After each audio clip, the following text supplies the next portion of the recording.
Well, Brian, talk a little bit about Aiden. I mean, sort of his development, some of the things you're pleased with what he did Saturday, and maybe moving forward, what we can expect. I think Aiden did a very good job on Saturday. He was very accurate with the football for the most part. He made good decisions, and even when he didn't make the exact correct decision, his accuracy was able to make some of the plays work. When he maybe threw to a covered guy, but he was so accurate that he was able to complete those passes. So he's really just worked his tail off since he got here. Never complained one bit about reps or depth chart. Just got here and went to work. And I really respect him for that. And his hard work is paying off right now. Treat all your quarterbacks the same, I imagine, but Jeff's made it sound like you've maybe worked with him a little bit more and brought him along in his development since he got here. Is there some truth in that? I think I think we treat them all the same here, and we try to coach them all up equally. And I would say if him coming in as a walk-on, we treat them all like they're going to be the guy, they're going to be playing. So yes, we put a lot of work in with him, and we've given him a lot of reps throughout his development because he's shown that he was ready for it.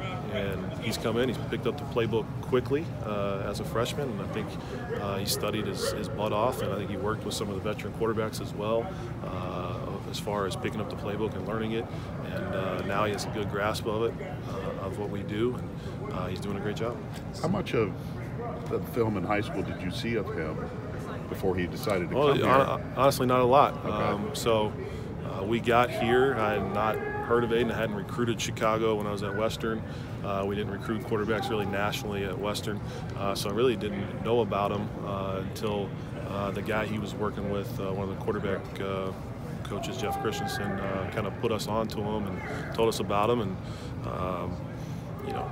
we saw his film. We said, yeah, this guy's got a chance. We want to meet him, and we got him down here for an unofficial. Just show him around what we do and talk to him for a little bit, and was able to convince him to join as a walk-on. He had some, as it's been documented, had some D3 offers, but he wanted to play big-time football. So accuracy seems to be a strength.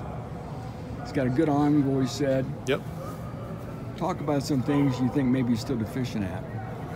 I think we just need the way that he plays. He needs to be perfect, try to be perfect with his reads, perfect with his mechanics, which he does a good job of. He's not going to be the most elusive guy as far as comparing to some other quarterbacks out there, but he is going to be a pocket guy that's going to have to make quick decisions, get the ball out timely and accurately. He did that for the most part on Saturday, so we need more of that. He forced a couple balls in there, the two interceptions that we just need to learn how to either try to scramble or to just throw it in a spot where we can get it, but they cannot get it.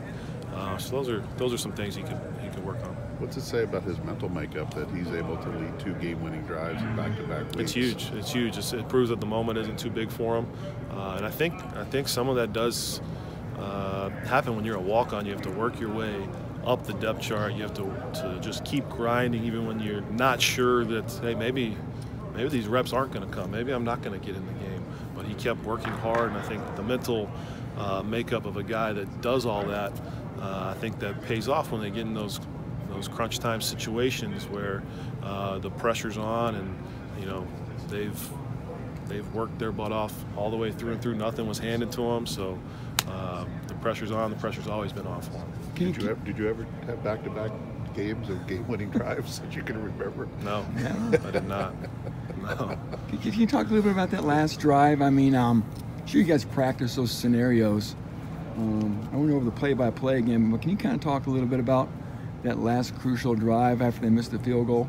Yeah, I thought we came in, we did a decent job with managing the clock, and Aiden was being accurate with the football. He took a couple shots, and when you're in that type of situation, you're going to have to hit a couple big plays to move the football down the field. He had the one post that was a very good throw and would be a difficult catch that David wasn't able to haul in. That could have basically won the game right there.